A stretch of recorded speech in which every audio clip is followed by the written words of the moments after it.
Assalamualaikum warahmatullahi wabarakatuh. Waalaikumsalam warahmatullahi wabarakatuh. Uh, Waalaikumsalam Good night, warahmatullahi every wabarakatuh. Good night, everyone. Our project is titled "Recommendation for Drug and Supplement Sales Package Based on Purchase Patterns Using the A Priori Algorithm."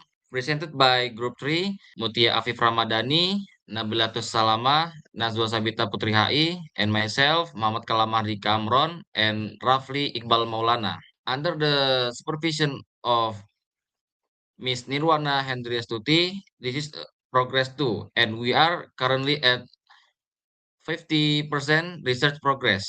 We've entered the data processing stage before moving into modeling. To recap, in the previous stage, we finalized the a priori algorithm concept and its parameter plans. This progress continues into dataset preparation and processing before entering the actual modeling process.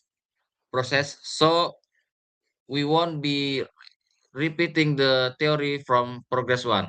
Let's start with what's already done. First, we prepare and test all the libraries needed for data processing and implementation a priori.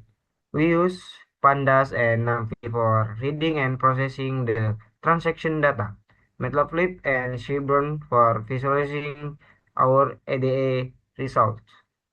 MX extend transaction encoder to convert transaction data into a format a priori can read, and ML extend a priori and association rules modules for the algorithm implementation itself, and forming the association rules. All of tests have been successfully imported and tested. Next, we loaded our transaction dataset. This is real world drug and supplement sales data spanning nearly 5 months from January and to May 30, 2025. Source from sales final unit CSV is constant 6,992 transaction with their columns transaction date and item, where the items column lists versus product and single comment spreadsheet string. In this point is purely the loading states. No processing has been done yet. Okay, before the data can be used, we form a data quality check through data cleansing. This ensures no transactions are lost or duplicate, and that the same product isn't scouted as different item due to typo. This the step we carried out here: checking for missing value, checking for the duplicate transaction lines, and converting the data column to the time format. Splitting the item list per transaction by comma, and standardizing item names by converting up to uppercase and tidying up spacing. The result: zero missing value, zero duplicate transaction IDs, zero full duplicate rows, and after cleansing, we end up with 149 Unix items. These are actual results from testing on our notebook, not assumption. And following that, we conducted an initial exploratory data analysis to understand the transaction characteristic, which products were purchased most frequently, and how many items were typically bought per transaction, which average 3.85 items with a maximum of 83 items in a single transaction.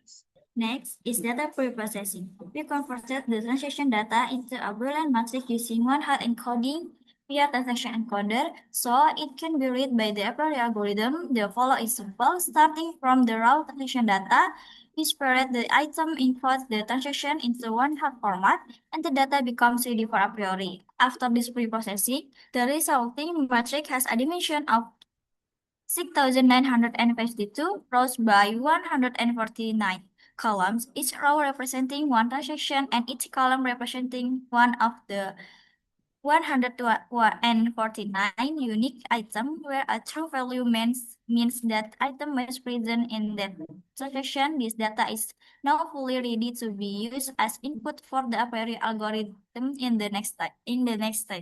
Now the data is ready. The real a priori modeling will start after this progress report. This reminder supports confidence and leave where already explained is progress 1.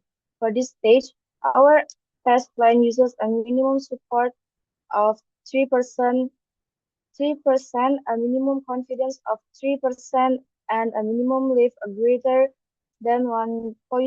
To be clear, the modeling is not done yet. This is just our test plan. We don't have real result yet. To sum up our progress, we already finished library preparation and testing, loading the dataset, cleaning the dataset, and pre-processing it. What's left is the a priori modeling itself, testing the parameters, checking the association rules, and confirming the final bundling ideas. That's why we are at 50% progress right now.